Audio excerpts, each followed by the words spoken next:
Well, good evening, everybody. We're so happy to have you join us for our community conversation today. Thank you so much for joining. And I'm going to take just a couple of minutes here and we're going to dive right in with our talk with the Womanhood Project today. And I first wanted to just welcome everyone, but take a moment to welcome some folks in particular. If you can find your raise hand icon there at the bottom of your screen, I invite you, if you're a staff member of New Museum Los Gatos, I'd love to see a hand raised in the chat. Awesome, thank you. And then if you're a board member of New Museum Los Gatos, please raise a hand. Oh, hello there. And if you're a member of the museum, I would love to see a hand there. Oh, wonderful, hello. And finally, if you've visited this exhibit already, if you've seen Carrying Stones by Sawyer Rose, we opened May 21st, please raise a virtual hand. Yay. Oh, look at all these wonderful hands. All right. Thank you so much, all of you, for being here. And I just want to take a moment also. Oh, my name is Amy, by the way. I'm the director of New Museum Los Gatos, and it's my honor and privilege to welcome you all tonight and to thank our sponsors. So we'll move to the next slide.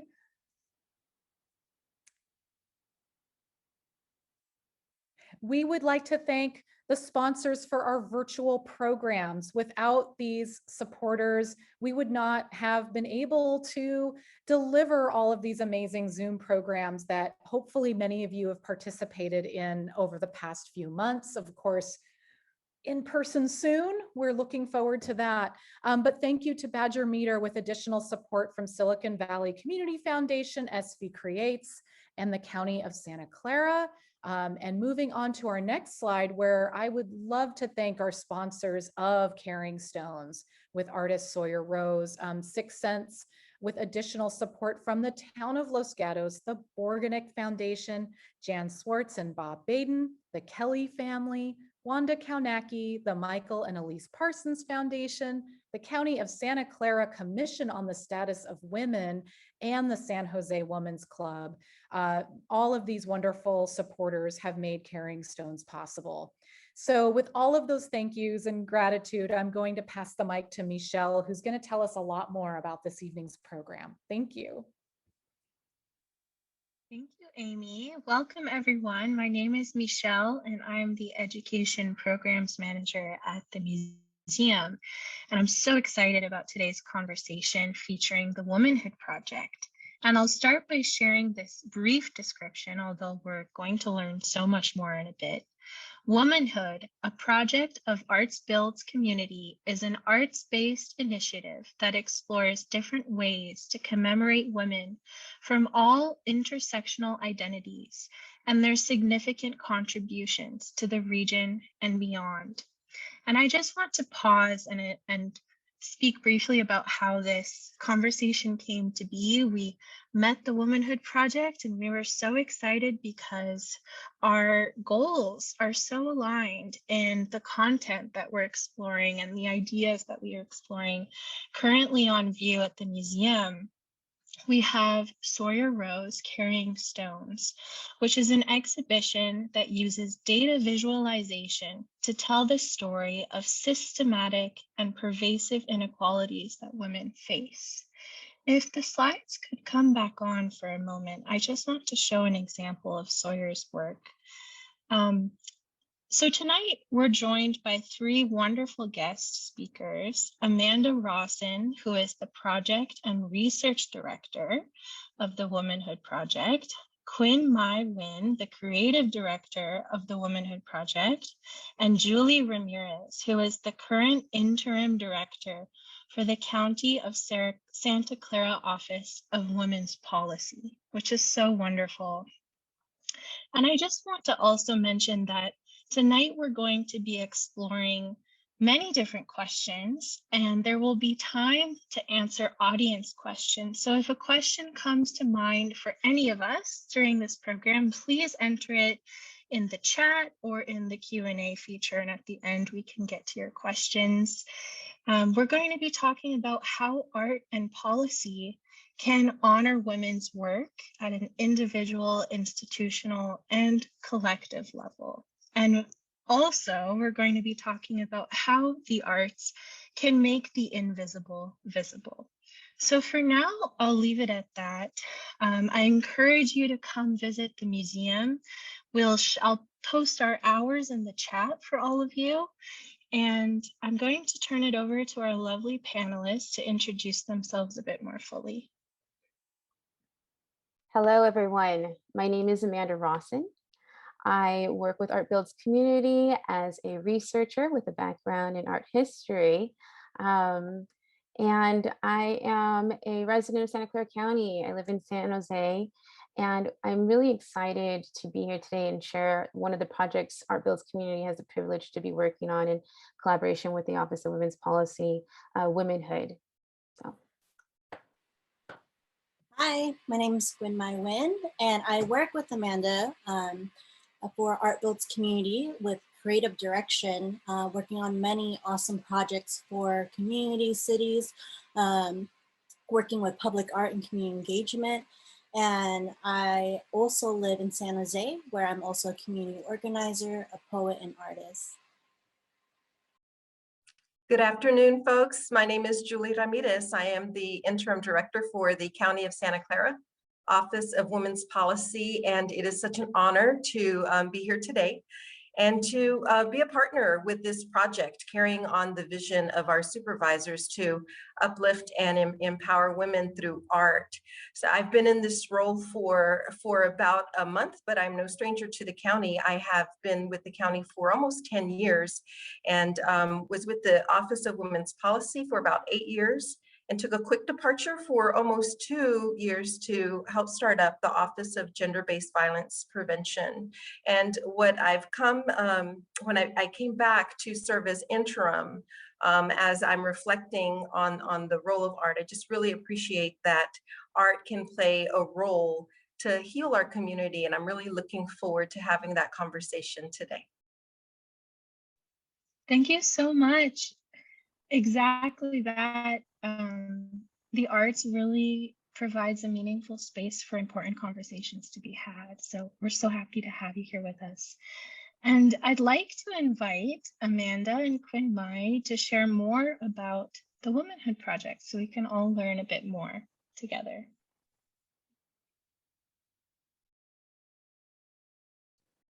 Well, because I didn't get a chance to say this earlier, I wanted to say thank you to NUMU. Thank you, Michelle, Amy, and team for having us this evening to speak about the Womanhood Project and then also be able to speak more about what is going on at NUMU. It just all is very fitting. So the Womanhood Project, for those who have not heard about it yet, and for those who have, thank you for coming back and following us to this conversation, is a project that originated in 2018 with the County of Santa Clara County Supervisors conversation about how women are represented in public spaces. And they endorsed a plan for artworks that would commemorate the achievements by women. In 2020, the Office of Women's Policy launched Womanhood, and this is a project that will be honoring the historic contributions of women across all intersectional identities, and then also acknowledging that this region was originally occupied by the Ohlone and Muwekma Ohlone people. So do you want to go to the next slide? So Womanhood is a public art and digital media project. Michelle had mentioned that earlier. And this is a project that's really going to commission interactive, educational, accessible artifacts and public artworks that will promote historical recognition and representation of women. Here you see an example of a public art story in Los Angeles of Biddy Mason. And what is really interesting about Biddy Mason, she was born enslaved, and she became one of the first prominent citizens and landowners in Los Angeles in the 1850s and 1860s. And this is a project that is is present in downtown Los Angeles, and there's a project next to it that also is but also interactive, that speaks to the story of Biddy Mason and the life that she lived. I'm going to go to the next slide. Thank you. So, as the slide says here, we are living in a time of change and rethinking who is represented in public space and how.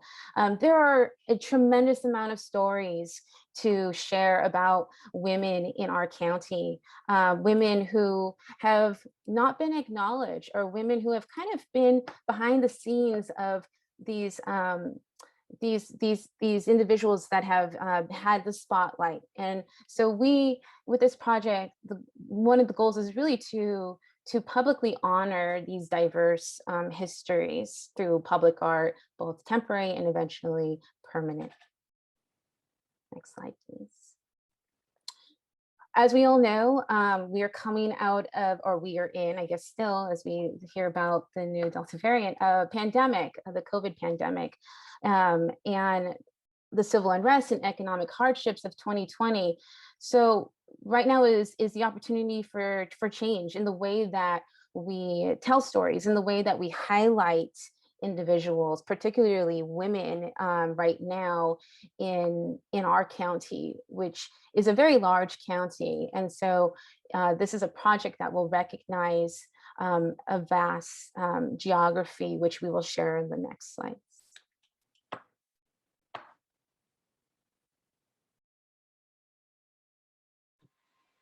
Thank you, Amanda.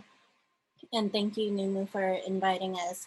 So with this slide, I want to talk about in what ways are we trying to explore women's contributions, and how are we exploring ways to honor them. And so with Womenhood, we're running multiple campaigns and programs to just kind of look towards that exploration. So with one of them is our nominations. So when we're talking about nominating a person, we want to know who within your communities are out there doing the work, but maybe oftentimes they remain anonymous. They could be from the past, the present, emerging. They can be your teacher, even your mom. And these community leaders, these women across all sectors, across all intersectional identities, we want to know about them so that they can be considered for recognition through this project. And so if you have someone in mind, if you have a community member or a leader that inspires you to just to act, to live, we want to know. And so please visit womenhoodproject.org, nominate a person. From there, you can find a form where you answer a couple of simple questions. And from there, we'll contact you, and we would love to have that conversation to learn more about this inspirational person. And when we're talking about women, we're also talking about groups as well. So it's not just limited to one person. Another campaign that we're pushing out to really explore how to nominate and honor women is through tying it through place. And so this image you see right here is through our co-urbanize campaign site. You can visit at courb.co womanhood /womanhood, my apologies. And here you will see our campaign site. You will get updates on where we're popping up for community engagement, what new questions we're asking, new project milestones that we're taking on and we're accomplishing, and just more updates. And also here you can treat it as a sort of like a platform to socialize and to provide your feedback, because this project is directed by the community. It's directed by the residents of Santa Clara County who live, work, and play. And so as you can see within this map, there are categories that depict either existing recognition art, existing buildings or parks, or even BTA stops. And we also want to know what you feel should be recognized, or if there are opportunities to be recognized. As you can see on the left, we have a participant, Carolyn, who's suggesting that we dedicate something to the women who work in the semiconductor electronics industry, because her mother was one of those people that worked on PC boards. And those are the types of suggestions that we want. Those are the types of stories that may be unheard, maybe in the shadows, that should be uncovered and in light. And from there, we can support, and we can have conversation and add on to it. You can't see on the bottom, but I did ask her, like, that is a great suggestion. Where would you want that place? And from there, she replied back in conversation, oh, I think that it would great opportunity to have this sort of commemoration would be at a place of education. So maybe Mission College or something like that. And so we urge for you to help us pin places, add feedback, so that we can keep looking for more opportunities for places to honor women. Another program that we're pushing out through Womenhood is our Artists Honoring Women Artist Talk series. And so far, this has been an online series due to the pandemic, but through this series, every month, we have featured local to national visual artists, storytellers who use their craft to create art that tells the stories of women, groups, historical events, and places. And through that, we offer opportunity for guests to ask questions and learn about the process in which they engage their community and collecting stories, so that they can learn about the community that they're honoring, to pay tribute to the community that they're honoring. So from the Rosie the Rhythm Memorial to honoring queerness through art, to Rennie Young and her social practice projects on, you know, the Chinese rail workers. These projects, these artist talks were meant to present a different perspective on how we portray public art, how we see public art. And we want for you to explore that with us. When you think of public art, what does that mean? It's not just art on walls. It's not just monuments. Maybe it's through poetry. Maybe it's through storytelling or light projection. And from there, we want for you to be inspired to, you know, let us commemorate women in the ways that they deserve, and for us to have a legacy for them so that our future can learn from here on out. And for any updates, we definitely want you to, there's a typo in there, so my apologies. We definitely want you to visit our website, womanhoodproject.org. Thank you. Wow, what an incredible overview of this project. Thank you, Amanda and Quinn Mai. That, you know, is an incredible overview of the ways that we as a community can help inform how women are acknowledged for their work, you know, past, present, and future. So I just really appreciate knowing how we can have, you know, all of us can have input into that and how women are represented. And I'm going to now invite Julie, the director of the Office of Women's Policy, to weigh in. I would love to hear how, you know, what do you think about how we hold space for women as institutions, individuals, and collectives? Here's one way. What are your thoughts? Yeah, first of all, we've got to be very, very intentional about this. If we remain silent, if we remain complacent, it's not going to happen, and we will allow kind of the status quo to continue. So we've got to be intentional about creating the space and investing in artists and in platforms and in projects that have the same goal. So very, very intentional. We have to understand the power that these types of projects can bring. We are really changing the narrative, the perception of not only art, but perhaps the whole sector, half of the population. You know, we want to be able to change the narrative to have that representation from a local perspective, so that we can help inspire, educate, and honor women who really contributed to building this valley. Often ignored or downplayed.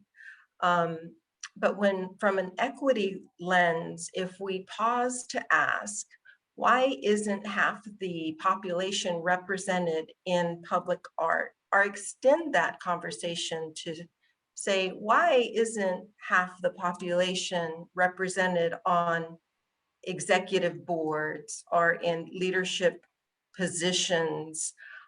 Then we can understand why projects like this haven't been in existence before. So peeling back the onion and continuing to ask why.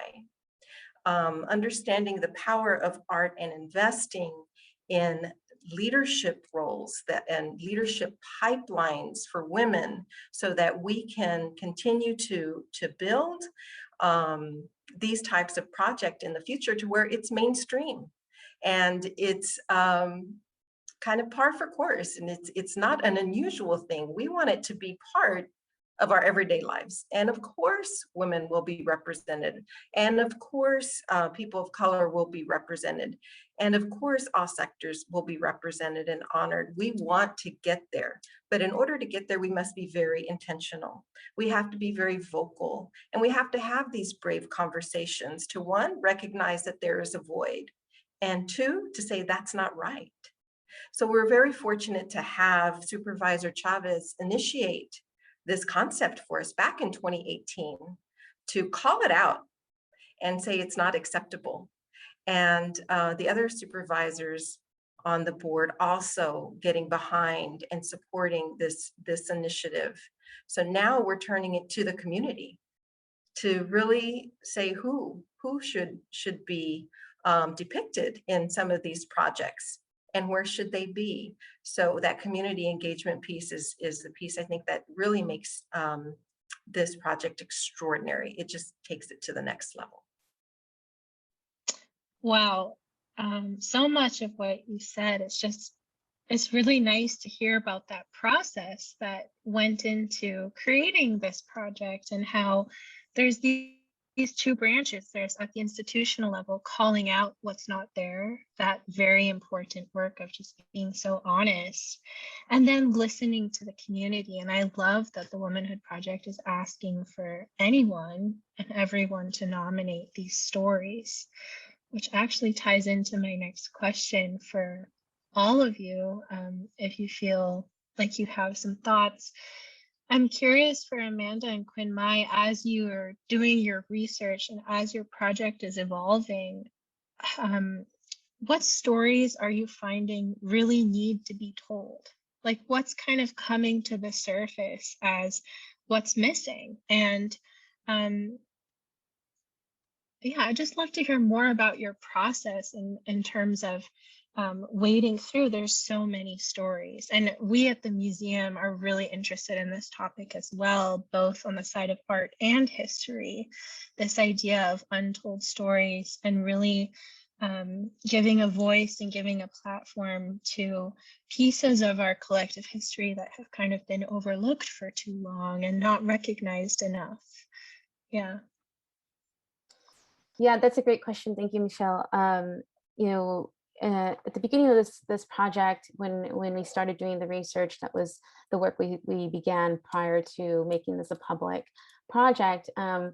It was very much the beginning research, reaching out to the historians in the county, that reaching out to those who have been doing the work already, right, and acknowledging that they have, and then doing more with them, right. So they were giving us names of women who whose stories were behind, you know, radio, were behind parks, you know, the development of parks, women who were behind, who were architects, famous architects that we didn't know anything of, who maybe designed some of the women's clubs.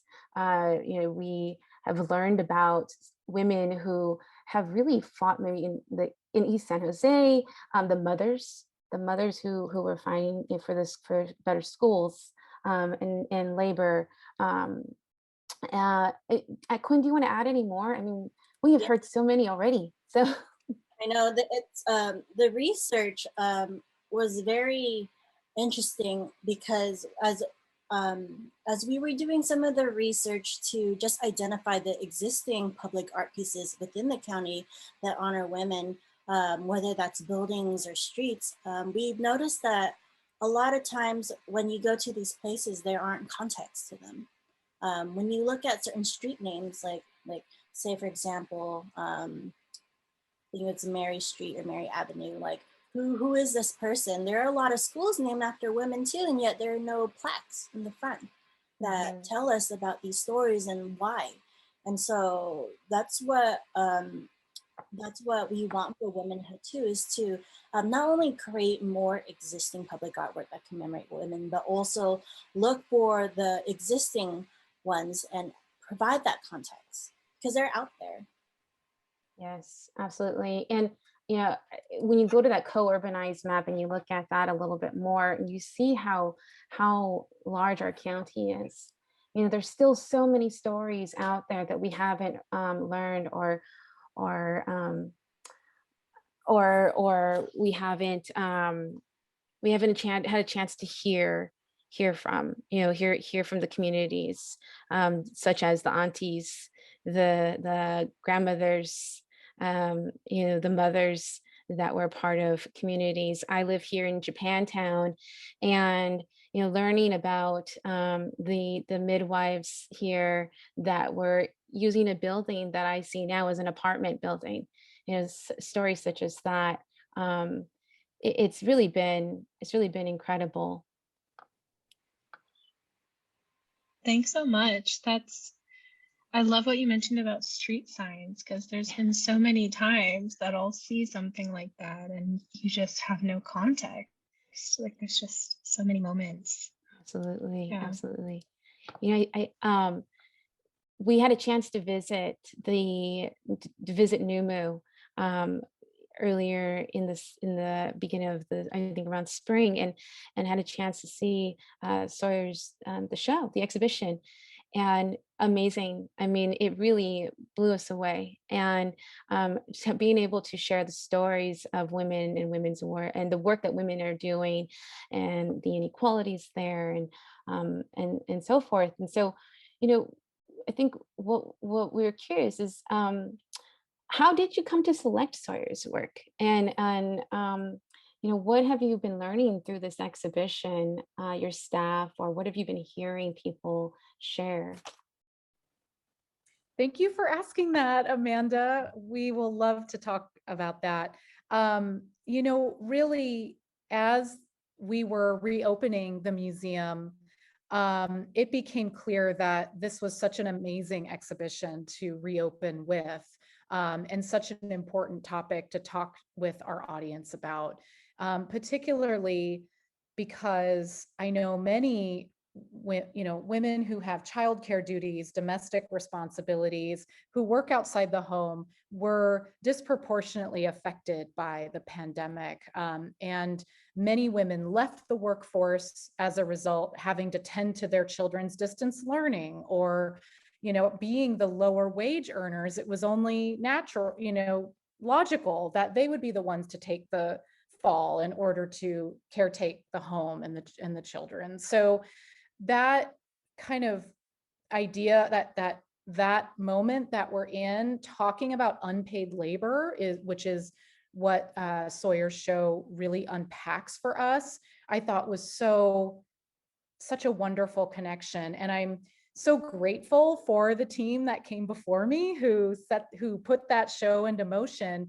It was probably well over a year and a half ago, probably before the pandemic, when this show got planned. And that, that was serendipity, really, that this topic is so on the forefront of our minds. And so we really appreciate how Sawyer really engages people as individuals and looks at their stories as you know, one-on-one in all the different circumstances that women face. And so women from all walks of life are represented by these sculptures, and in what she called data visualization. The sculptures are a representation of the interviews that and statistics that she gathered from each of these individuals. There's Darlene, and Sawyer talks about her paid hours as an arts educator, but then her unpaid hours as a volunteer in her community. And what is the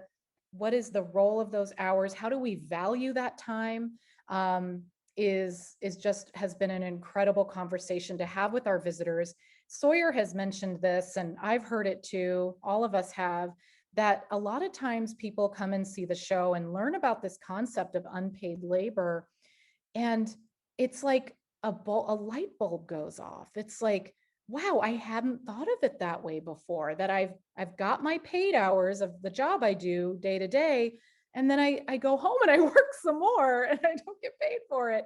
And what would it be like if we valued those hours as much as we valued paid hours of labor? Has been such an incredible conversation. And I think those of you who have seen the exhibit, you have the opportunity to add your unpaid hours to a community sculpture. So you'll have to come and see that, because it's an amazing opportunity to interact and to really come to grips with your own unpaid labor in your life. So yeah, thanks for asking.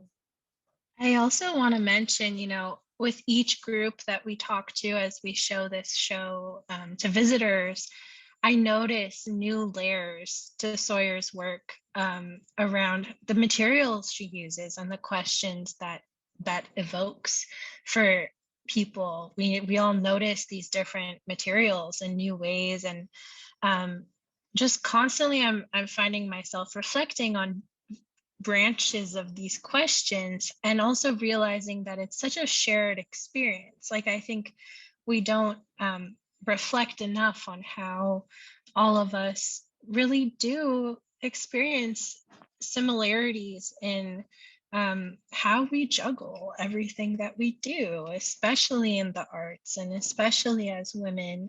And it really also brings up a lot of questions around what work is valued more than other work, and what stories are being told more than other stories. So I think it's really powerful that our whole gallery at the moment is taken up by the stories of these incredible women, because it's just a nice moment to pause, especially after the pandemic, to reflect on that too.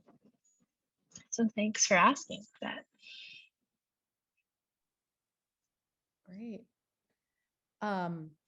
Perhaps I will ask one more question, and then we'll turn to some really provocative questions in the chat. Sound good? Okay. So I just want to ask all the panelists, we've talked a lot about the importance of women's work in our lives, but I'm curious as your thoughts about how do we honor and name the important work of women in our lives? I mean, we talked about public art, we talked about poetry, writing, plaques, but just wanting to unpack that more and talk about how we can use art to honor women's work. What are some of your thoughts? I can go first. So I think before coming to this project with Art Builds Community, I had such a European way of looking at the way people were honored, right? Eurocentric in regards to portraits and very stylized and monuments on a pedestal, right? That's just kind of typical of what we are used to seeing in the books and in real life. And now, as we venture more and we start seeing so many different opportunities of learning about how women can be recognized, or people can be recognized, I've learned that you can do that through song, you can do it through dance, you can recognize through interactive engagement art. I mean, we just showed you an example of the Biddy Mason installation, and it's a timeline, right? It's something that we all probably did as children. Created before internet, created with crayons and a big board, and we recognized someone we really admired. But here it is as a public art sequence, and I think that that is something that is something we know already, but we're seeing it in a different light. And if we continue to think outside of the box in the ways of how we can recognize and honor the women in Santa Clara County, we will be benefiting from so much rich history and the creations of made by local artists or artists here in Bay Area. Is that, I'm hoping that it goes with what you were asking. So. I also want to add, just using art as a platform, a vehicle to honor women, it makes it accessible for everyone, because art is for everyone, whether you practice it or you appreciate it. There's something that you can take away from art, as Amanda said, through dance, through poetry, and it really speaks to people, especially for those who may not be maybe sitting down and reading a textbook, or just going online or doing research. Maybe that's not their mode or preferred mode of learning and really soaking in knowledge and experiences. Maybe it's something that needs to be immersive, something that really is impactful or speaks to them, that is visual. I know for myself, I'm a visual learner. I'm very tactical. And so to be present in a space that is accessible, that maybe doesn't require me to travel so far, but I can, go to a park, or maybe for young children or the youth who are more tech savvy, maybe they want to experience it through their phones. Having art on many different platforms to honor women helps it become accessible for those who especially don't have those type of opportunities created for them in their own communities. Yeah, I really like. I love that. Sorry, Yeah. Julie, go ahead. Thank you, Michelle. Sorry to interrupt, but I wanted to jump in because I appreciate both of those perspectives. The thoughtfulness of Amanda and Quinmai, I think, is what elevates this project to be exceptional. They're tied to the community, their knowledge of the arts, but their value that they have in just their comprehensive view of art and its different forms is going to make this project exceptional. And the point that I want to make is that if you are a supporter of arts in all of its different forms, for all of its benefits that have been mentioned, then you need to support artists and support them well, because the last thing we want to do is have artists fall into the category of unpaid labor. So we need to pay our artists, and we need to invest in our local artists. And the point that Amanda made, that these representations throughout Santa Clara County, they are intentionally seeking out local artists for that reason. They will have our perspective. And it's just yet another reason why this project is going to be very, very special. That's such a good point. I also was remembering when we met with you months ago, you really talked a lot about kind of the legacy and the act of remembering. Like, what are the ways that someone's story lives on? Which, as the education person at the museum, I think about that component. And it's so lovely that your project is also doing a lot of research, right? And I love what you said, Quinmai, like, it's not only the art piece, but then how is that translated and remembered on all these platforms? And how can we create spaces for people to talk about these women and then continue to learn about them? So it's so exciting. Yeah. There's a question in the chat. Yeah. Can we go ahead and Yeah, thank you for that cue up, Amanda. Yeah. So Jan asks about similar organizations. Is this just for Santa Clara County? Does it grow beyond? Are there similar organizations doing this kind of work? Work for women specifically? I'm assuming that's what Jan is. I'm gonna, and Jan, you can weigh in the chat here, sort of collecting those untold stories of women's contributions to their regions and turning them into public art Right. or performance. Yeah.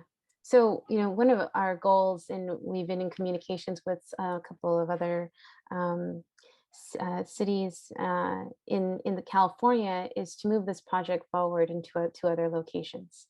So, that is something that we've been talking about internally, and we really think that just because it was a celebration of women's suffrage of 100 years does not mean that it stops there. Right? How do we continue this conversation, and how do we push it forward and morph it into different things or different capacities depending on the location that we go to?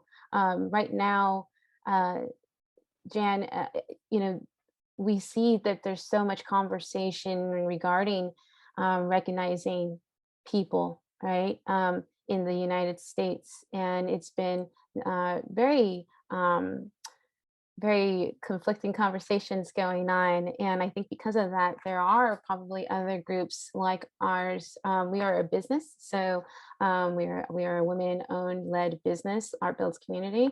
But I am almost certain there must be other trailblazers like us out there in the United States that are doing similar things and projects in their local counties and cities. Quinn, did you want to add to that? So do you have links to similar organizations outside of Santa Clara? If you're speaking in terms of the Womenhood Project, I mean, I'm sure there probably are. I can't think of some on the top of my head, but a lot of the organizations are already doing serving women's groups and serving women in general. Those are opportunities for collaboration with artists, and that's what we do with Art Builds Community. That's what we're doing with Womenhood. We are not just working with local artists. We want to work with local organizations that have a mission, that serve to enrich the wellness, the quality of life for women, and to collaborate with these organizations, these sectors that don't typically have art in their mission. That's very limiting to just stop there. Like, why not have artists collaborate with them, host residencies, create prompts or projects that, connect science and art, or technology and art, or agriculture and art. There's so much that can be done when we work together. Artists have a purpose, and that's not only to create art that people may not be able to speak in words, but to really help create an understanding and shining light on social issues regarding their communities. And that's what Art Builds Community focuses on, and that's what Womanhood is focusing on. Thank you so much. We have another question, a question to all the speakers. How are you proposing changing the process by which women's contributions, stories are prioritized, elevated, told, and honored in public forums? How and by whom? It's a great question.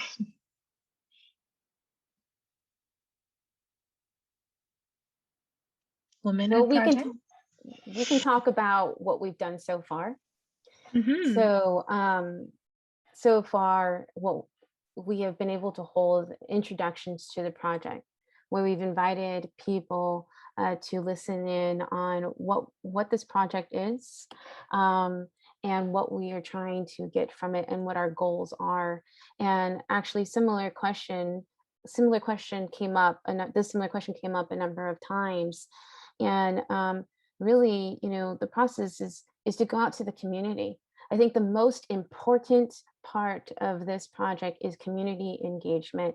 And right now that looks like this, right? It looks like being online and being safe, but also trying to figure out those ways where we can go publicly in a safe manner and gather those stories from community members, really listen to them, and then also keep those notes, right? And so that they see what they contributed is valued and it's present in what is created.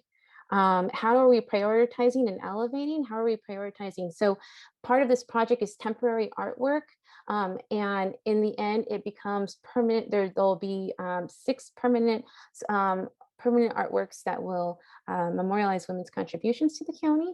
We're still not sure what that looks like. And the reason why is we're trying to figure out what that looks like through the temporary public artwork.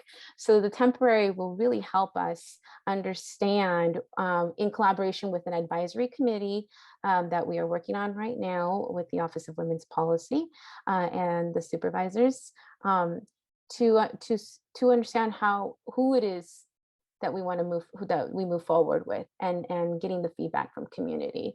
So the prioritization is all it's through, we figured that out through not only our team, but through community as well. I want to just, sorry, Quinmaya, I'm just really curious, Julie, if you can speak to this question in regards to local government and policy making and conversations around how to be mindful of that process of recognizing women, in terms of what stories are being brought to local government, or how to decide what projects to fund, and what experiences you've had in that respect.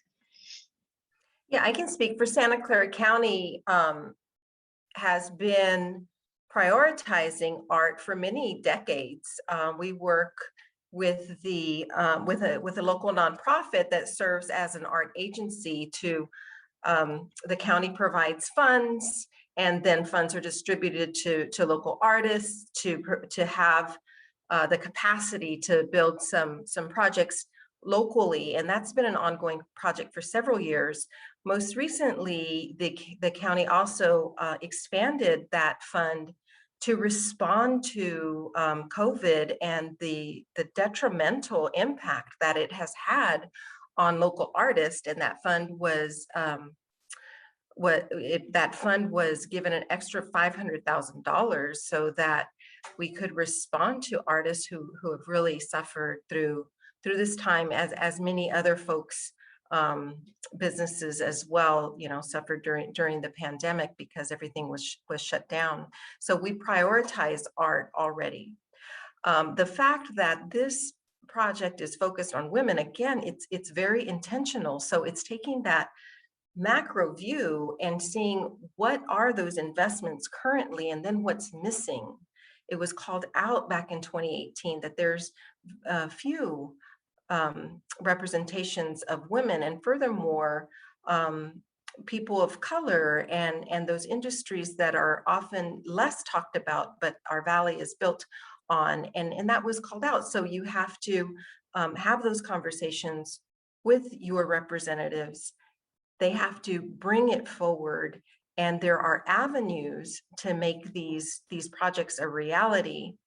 But your representatives are open and available to hear from the community on setting those priorities, with assistance setting those priorities. So it's a matter of being vocal as well. We all play that role, and we all have that connection. And if you can take this point away, it is that your local government is accessible to you, and we are investing locally in ways that represent you, your needs, whether it's direct service or whether it's art-based, because that offers so many other benefits as well. So I would encourage folks to reach out to your local representative, find out who they are, have a say in who is in how dollars are spent, and if you're an advocate for the arts, you can advocate for more funding there. But I do want to recognize that the county has been investing in art locally for quite some time. Thank you so much. And Quinn Mai, if you wanted to share, please do. I just want to remind everyone again, we have our co-urbanized site for you to participate. And that's a way to change the process in which we are learning how to honor the contributions of women. Help us identify the places, help us nominate or identify the women, or just the certain themes and things that are innovative and inspiring and should be highlighted within your communities. We want to know that, and that's changing the process, because again, as adding emphasis to what Amanda had mentioned, this is a community participation research process. It's not just Amanda in a room in front of a computer doing the research, it's all of us. And so we all have a responsibility to help change that process. And so I added that link again in the chat. Thank you, Quinn Mai, so much. We have another question from the chat. So are there some examples of artwork that has been generated from this project yet? Or is it still all under development? Are we still in that research phase?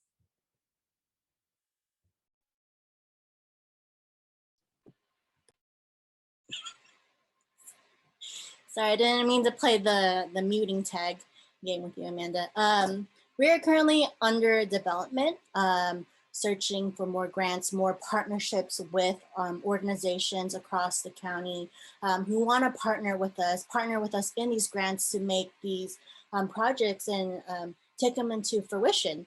And so there are potential projects down the pipeline that may activate empty store buildings, storefronts.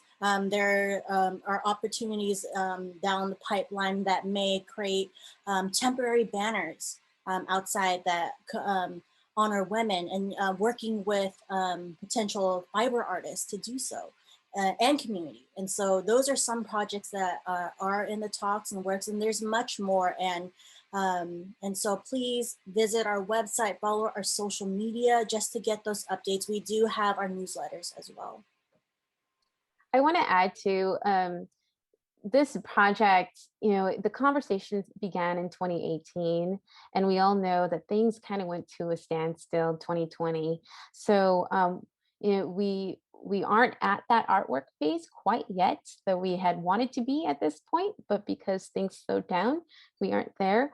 But we do not be worried. We have definitely been focusing on what that next step looks like in regards to bringing on artists and connecting with the many municipalities in Santa Clara County and working to show public art in those places.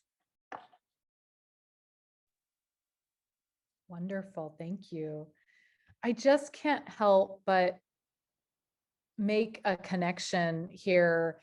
Michelle mentioned earlier that we're also collecting untold stories, but are a bit, you guys have this wonderful, sophisticated website where people can go and nominate histories and people that they know of. And we're in that too. Like, we really want to hear from the community as well. Untold stories of our region. And, that could be women's history, but it could be the history and experiences of all walks of life here in Los Gatos and beyond. So until we can build a wonderful feedback site like you all have, please feel free we'll put some of our emails in the chat, but we're always collecting those histories and hope to create. So when we talk about, creating opportunities for people to learn about these with different learning styles or, different opportunities, an exhibition is another way possibly where somebody can serendipitously encounter a history that they knew nothing about before. So we're on that page too with you, the Womanhood Project, and hope that through all these collective efforts, we start unpacking the hidden stories of our region. I want to speak really thank you. quickly. You know, one of the things that I think I heard earlier was that recognizing volunteerism, right? And so, you know, when we think about people to nominate, or we think about people to go and share the histories and the stories of with NUMU and with womanhood, who are those people, right? Who are those people that have gave endless hours after coming home and taking care of either their parents or their brother or their children, or you know, whoever it may be, or being just them, and having to provide for themselves but still wanting to give, you know, who should we know about, right? Who are those stories that are either still with us or no longer with us, or who are no longer who don't live in the area and maybe have left. You know, we really want to hear those stories and read those stories. So please, please feel free to reach out to us.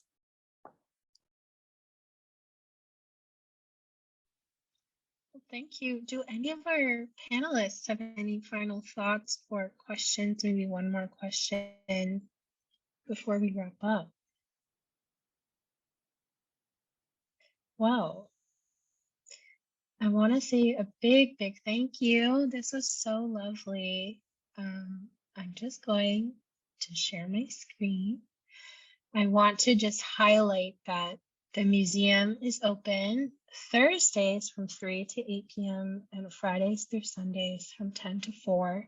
And we'd love to see you all at our exhibition. And we'd love for you to come reflect about this conversation tangibly through looking at Sawyer's work. And if you would like to register for upcoming programs, you can visit our website. We're going to be exploring the themes present in Sawyer Rose in her artwork throughout the next many months. So stay tuned for that. There will be more community conversations because this is an ongoing series. And we're so glad that we could be with all of you and that we could feature the Womanhood Project, which is just happens to be so aligned with what we're doing and with what's happening for all of us right now. So big thank you. And with that, Thank you so much. Thank you everyone for being together today. And thank you to our wonderful panelists. Yes, thank you participants for those questions and for tuning in. We are so happy you could join us. So until next time, thank you. Thanks for having us.